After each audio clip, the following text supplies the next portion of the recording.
বেশ অনেক দিনই হয়ে গেল সেভাবে কোনো ব্লগ শেয়ার করা হচ্ছে না আমার শর্টসে। তো ভাবলাম চলো এবারে একটু একটু করে ব্লগ দেবো, কোথায় যাচ্ছি কি করছি না করছি। আজকে এসেছিলাম দিদির বাড়ি, মানে মেজদির বাড়িতে। তো আমি সেজদি আর তার ছেলে মিলে, যেহেতু বাচ্চাদের এখন স্কুল ছুটি পড়েছে, তাই দিদিকে বললাম চল একটু ঘুরে আসি দিদির বাড়ি থেকে। যেতে না যেতেই তো লাস্সি ধরিয়ে দিল। কিন্তু আমাদের দিদির বাড়ি হলে কি হবে, মেজদির তো আর সেটা নিজের বাড়ি, ওর তো বোরিং লাগছে, কি করা যাবে।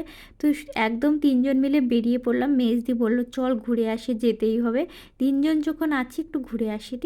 তাই সই। তো লাঞ্চ করে একদম আমরা বেরিয়ে পড়লাম।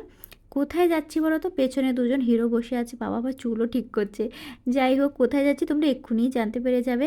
আর তিনজন একদম সেজে গুজে রেডি, কিন্তু সাজার আগে যা যুদ্ধটা করেছি জামা কাপড় নিয়ে কি আর বলবো, সেটা বলার নয়।